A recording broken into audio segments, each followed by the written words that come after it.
All right, today we are journeying to a place that is just different. A place in India where myth, raw energy, and things that just can't be explained all come together. We're talking about the Kamakhya temple. And believe me, it will challenge everything you think you know about what a temple is. So let me just start with this question. Have you ever heard of a temple where the goddess herself is believed to have a yearly menstrual cycle? And that cycle is celebrated as the very source of all life in the universe. And what if I told you that on those exact same days, every single year, the gigantic Brahmaputra River that flows right nearby just mysteriously turns red? And maybe the most bizarre part of it all, what if the holiest spot in this entire temple, the inner sanctum, has no statue, no idol, no man-made object to worship whatsoever? So here's how we're going to unravel all this. We're going to look at the living sanctum, then the incredible Bleeding Goddess Festival. After that, we'll dive into why it's a global hub for tantric power, and we'll finish with a chilling legend about a king's curse. Okay, let's jump right into that first mystery. So the first and honestly the most fundamental puzzle here starts with what isn't there. Unlike almost any temple you can possibly imagine, the main shrine, the heart of it all, has no statue of the goddess. In pretty much any other temple, right, your devotion is focused on a beautifully crafted idol. But at Kamakhya, nope. The worship is aimed at a natural, living rock formation, a split in the stone that's shaped like a yoni, or womb. It's considered the literal source of all creation. This formation has a name, the Yoni Pith. And according to the mythology, this is the exact spot on Earth where the goddess Sati's generative organ fell. So for devotees, this isn't just a symbol. It is the cosmic womb. It's the starting point for, well, everything. And the mystery just gets deeper when you look at the physical properties here. I mean, this thing is located 40 to 50 steps down, deep inside a dark cave. The rock itself is always wet with a non-stop stream of water flowing out of it. Geologists have tried to find the source of this underground water, and they've come up with nothing. No spring, no pipe. The water just is. So this whole idea of a living sanctum really culminates in the temple's most famous and most unique event of the entire year. It's called the Ambubachi Mela, and for 3 days, every single June, the belief is that the goddess herself, the earth, is undergoing her annual period of fertility. This is literally the only festival of its kind in the entire world, celebrating a deity's biological cycle as this huge divine event.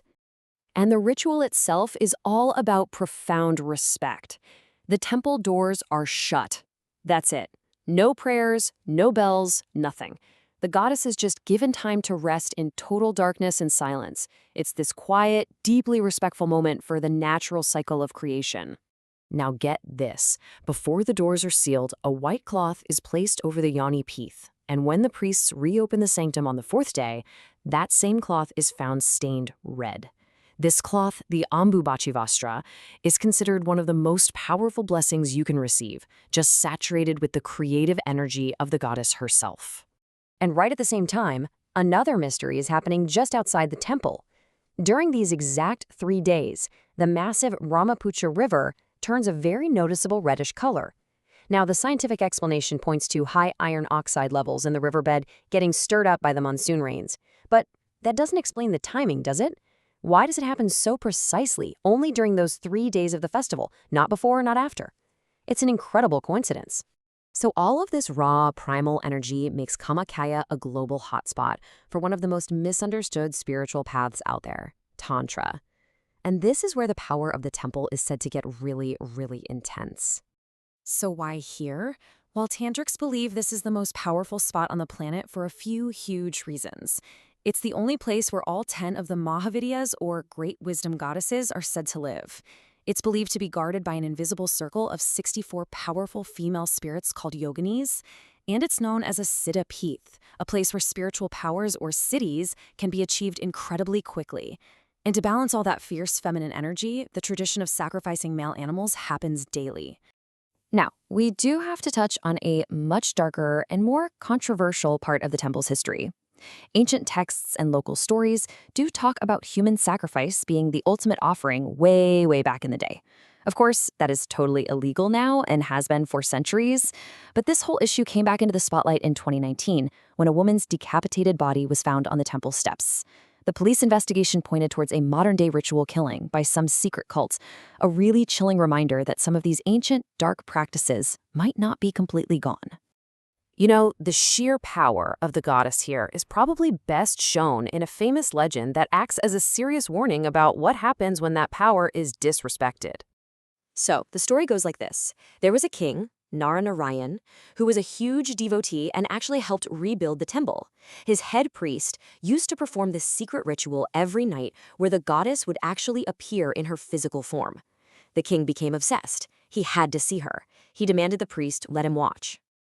The priest, he was under massive pressure from the king, and he finally caved. He showed the king a tiny crack in the wall of the sanctum, and through that crack, the king secretly spied on the ritual and saw the divine form of the goddess. But you can't sneak up on a goddess. She felt his gaze instantly, and she was enraged by the betrayal. She laid down a terrible curse. If the king or any of his descendants ever looked upon her temple again, they would drop dead on the spot. And they say that curse holds to this day. Members of that royal family will literally cover their eyes or hide when they pass by the hill the temple sits on. And what about the priest who allowed it to happen? Well, his fate was grim. Some versions of the story say the goddess beheaded him right then and there. Others say she turned him into stone. Either way, the message is crystal clear. When you're dealing with this level of divine power, there is zero room for deception. So, when you try to wrap your head around Kamakhya, you realize it's this incredible meeting point of different forces. You have this really primal form of worship, honoring creation itself. You have biology and divinity being treated as the exact same thing. It's a global magnet for people seeking hidden knowledge. And hey, maybe there's even a scientific angle to it all. Some research suggests the hill itself is a magnetic hotspot with some pretty unusual electromagnetic frequencies. All of this leaves us with one last big question to think about. Is Kamakhya just a place of incredible faith and ancient tradition, or, as so many of its followers and even some researchers believe, is it something more?